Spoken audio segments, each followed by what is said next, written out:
people who you started your life off with and what success does to them. People look at you strange saying you changed, like you worked that hard to stay the same, like you're doing all this for a reason. And what happens most of the time, people change. People change around you because they start treating you different because of your success. So you are changing. You don't change who you are, the core of who you are, the things you believe, the things you love, and the things you die for, and your principles. You don't change that, but you're gonna change who you are. You're gonna change, you can't do the same things that you can't hang on the corner. Some people may not be comfortable with that. And then it deals with the other side of success, how people look at you when you're successful. Media medals, people sue you, settle. Every step you take, they remind you get. So no matter how far you are, you still have that stigma on you of where you come from when you walk inside the door. Even if you have a tuxedo on, it's like, oh yeah, that's the guy who used to be this and did that. Most kings get their head cut off. I mean, in war, battle, and in life. At the end of the day, you've achieved everything you want. You've made it to the top of the throne, and at the end of the day, you just get your head cut off. That meant most to me, and always, coming up, I always believed in if the way you live your life, you affect the outcome of your life, karma and everything. So I just want to be remembered as a very honest and straight up guy. I'm pretty much a mirror. If someone's cool with me, like energies attract, right? You give off energy, you get that energy back. So just a person that was of the utmost integrity, honest, very hardworking, and someone who really cared about the culture. Because at the end of the day, that's what I'm pushing everyone for. Because this thing right here, this music thing, is a thing that I don't think everyone figured into the equation, right? Because you have projects and you have certain people sectioned off in certain areas, and you have better schools here and worse schools here, and this whole thing was like a chessboard again.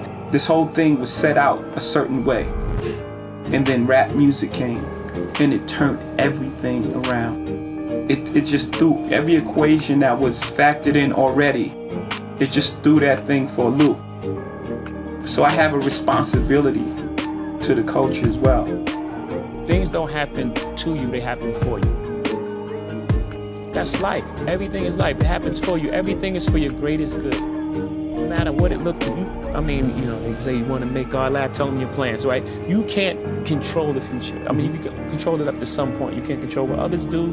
You can't control anything. Someone can run a red light, and that's the end of everything. You only can control what you can control. So things don't happen to you, they happen for you. I've been taught everything but emotional intelligence. That's not what you're taught as a young man growing up in the projects. You're taught to survive. Absolutely. Not getting stuck on a specific thing. It's whatever works for whatever situation at the perfect time. The idea really is to create these things and these foundations that you can pass on to the next generation, so we can get those opportunities that we spoke of earlier that we didn't get, earlier, and they can build and take it even further. My hobby is ownership now. My hobby is realizing the rooms that I've been able to get into, the hands that I shake, and the personnel that I'm around. I don't take that for granted. Are you just supposed to shake their hands? Or are you supposed to make more of those moments? That's what we don't do enough of. Our culture is caught up in the cool. Our culture is caught up in what we are. And you don't realize the reason why the other side has worked so long and why they're so successful is because they figure out how to hold on to the handshake. They hold on to the handshake. We minimize the opportunity to grow and be around and be a part because we're so self-involved where real wealth and opportunities are built. I now do, and my priority is that. So the way you talk about me when I made that decision, my new decision is to focus on that. Right now I'm chasing what's the thing that I can build that will last and that other people can come through and other people can say, I went through this tunnel and this propelled me to doing blah, blah, blah. How many jobs can I create in here? Someone sees someone doing something and then say, I want to do the other version. I want to do the Burger King version of this McDonald's idea. And then it's not based on their love or passion of what they want to do. It's based on getting the look that makes people think we're equal. Yeah. And we got to get out of that space, obviously, you know, as a people, and really lean on each other and work and talk. And I think for some reason that's been the most difficult thing. And I think it's difficult because the assumption of egos from some of the biggest people that would be at that table of they'll probably never do it, or he'll probably never. There's an assumption of personnel and what that person may or may not do. But I think the correct table of men and women and just the will and want to do something together, it changes a huge narrative. And it's scary. Yeah. It's scary as to what we could actually do if we actually sat down. Yeah. You know, no one wants to lose control. Just like, is he getting more than me? Then this person's doing that. You know, but I think we're getting closer. Once we eliminate some of them barriers of like just so many people involved, you know, we can figure out a way to like really just like join together and do things.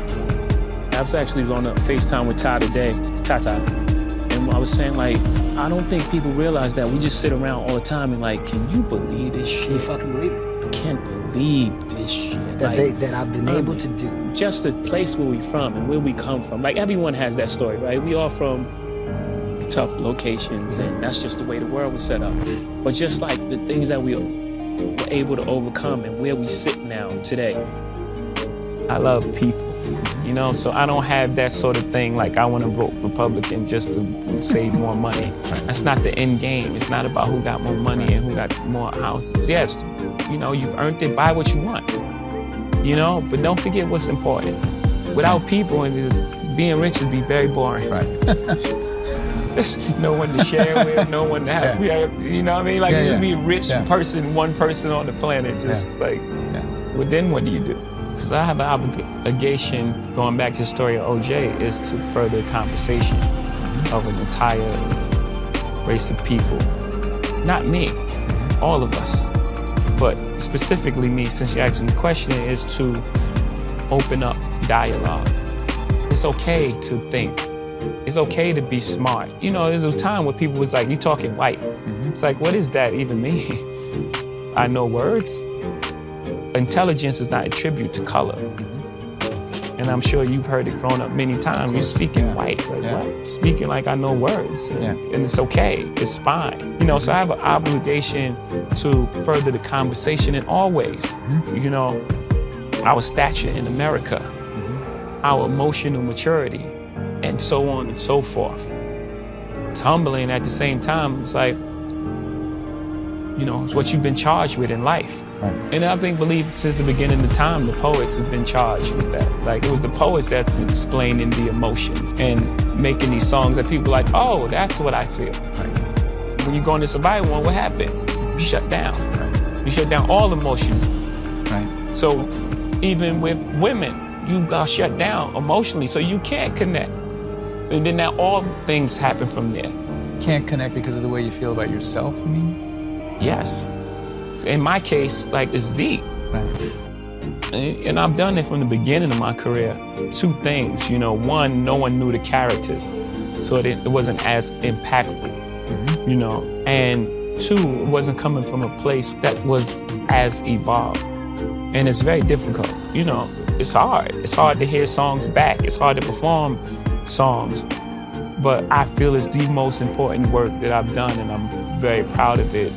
The effect that it's having on people. Even like the studio sessions, you know, we were having 4-hour conversations after playing one song. I learned so much about people that was around me, just my friends. I learned things about them that I didn't know. You can't sacrifice others for your life. You know, there's a karmic debt that has to be paid.